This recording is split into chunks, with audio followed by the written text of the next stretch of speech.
Buenos dias. Good morning, everyone from beautiful, beautiful Costa Rica. Thank you, Karen, for having me here this morning.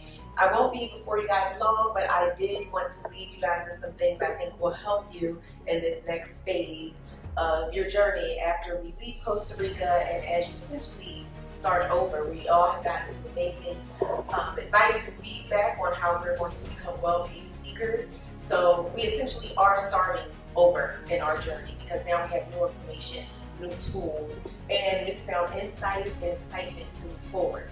So today I'm going to be talking to you about the joy in starting over, keeping the joy in starting over. So how many of you guys have said or heard someone say, guess it's back to the drawing board? How many of you guys have heard someone say it like really excited, like, oh, back to the drawing board?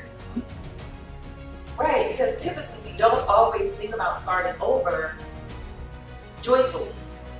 Now, there's infinite amount of reasons or ways or things that will cause us to start over. So whether it's personally in a new relationship, you're having a new baby, you might be moving to a new country, starting a new career after years and years and years or decades of being in one set career, or even professionally if you're moving to another job, a new role, you have a new employee, or in my case, you get fired.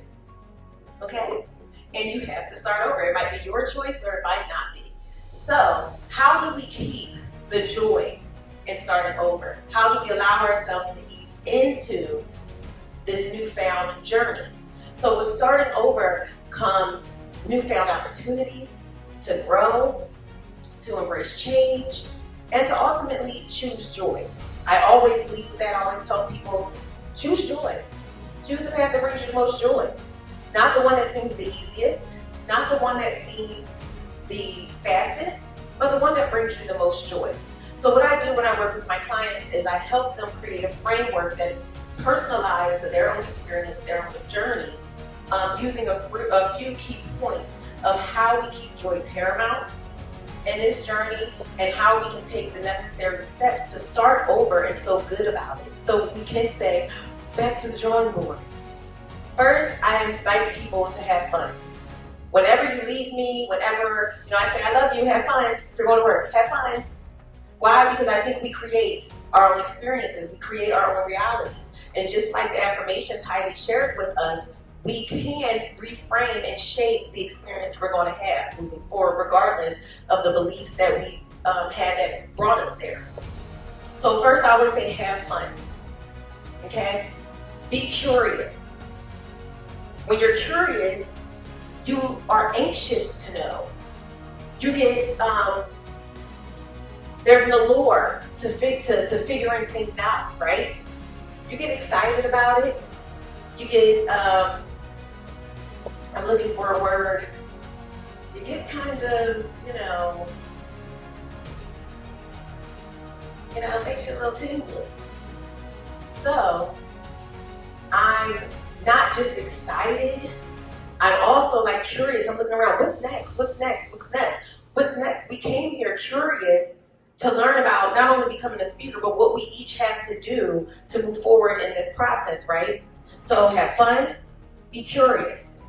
Next, when you're starting over, you have to make a concrete decision to draw a line in the sand. You have to say, I'm going to start over. It has to be a decision. You have to draw a line in the sand and say, okay, let me remember the feelings, not even just my why. I know a lot of people talk about, well, what's my why? What's your why? Hold on to your why.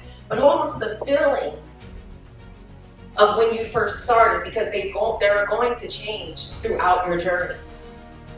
But holding on to the feelings of why you started is going to bring you back to the place of being curious, the place of where you were like, oh, I really want to do this, that excitement. The allure of what's new and what's going to be discovered in this process. Next, you want to make sure that when you're looking at, okay, why do I have to start over? What happened? What went wrong? Where did it go wrong?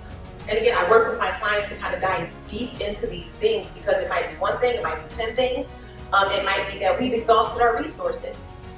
That's how I know when it's time to start over. How do we know? We've exhausted those resources. We've kind of said, I've done all I could do. We've used every kind of piece of tool and information we might have, and it just may not work. So it takes time you have to take the time and be intentional about taking the time to say, let me look at my process and what it's been so far. Let me look at the things I've done, what have worked, what hasn't worked. The times when I had that little feeling of like, I don't know if this is the right direction to go. I'm not sure if, I made this decision, but based on the results, I don't think it was the right one. Gotta go back to the drawing board, but not doing it begrudgingly. I think if you can keep a mindset of joy, it helps you stay in a state of gratitude, and it helps you stay in a state of curiosity to say, okay, this didn't work, what can work? No matter how many times you have to do it, but using these key things, no matter how many times you have to start over, you're going to do it in a way that allows you, that propels you forward even still. So you're going to get a little farther than the last time. So you're going to draw that line in the sand. You're going to make the decision that yes, I have to start over, but I'm going to remember the feelings I had when I started, when I was so excited, when it was fresh and new, because now it gets to be fresh and new again. Then you're going to figure out what went wrong. Become very aware of what went wrong, what could have went better, what didn't change, where you could have changed, what you could have adjusted, what you didn't. Then you're going to take some time with that newfound awareness to say, now here is how I'm going to adjust. Here is what I need to do now moving forward that I either didn't do last time or I have to do different from last time. And I'm going to figure out what's non-negotiable. When I was let go from my job, I had to stop and think like, okay, what brought me to this place? It wasn't just the company. There were also things I did and could have done. And there were times throughout the 5 years in this role that I knew I wasn't performing at my highest. That I knew I wasn't holding my reputation at the highest esteem in this role. Now, during those times, I wasn't sitting there thinking that the whole time. I'm thinking, I'm doing great. You guys just aren't grateful. You don't value me. But I really wasn't valuing the role, the opportunities. I wasn't taking things serious. I got way too comfortable. And these are things afterwards, I had to really look at myself and say, okay, I dealt with an unhealthy work environment, with ineffective, unhealthy leadership. And even though I spoke up about it, I didn't take concrete, actionable steps towards making the changes I could to make the situation better. Now, would that have stopped me from getting let go? I don't know, most likely not. But it would have helped me within that situation have a better mindset.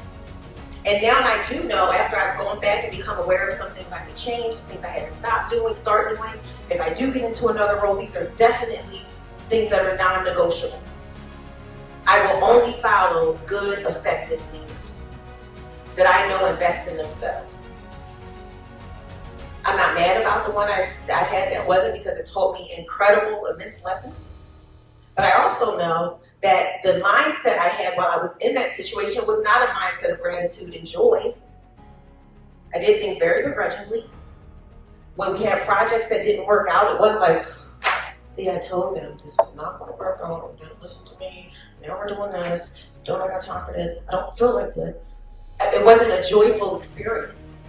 And now I know moving forward, when things don't work out, when they are a setback, and this might be cliche, but they are a setup for things to go better, for you to move forward again with a newfound awareness of what could have changed.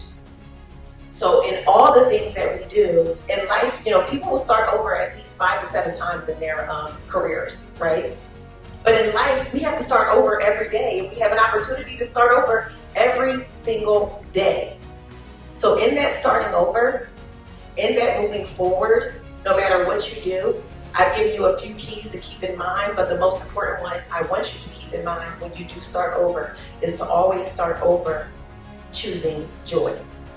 Thank you.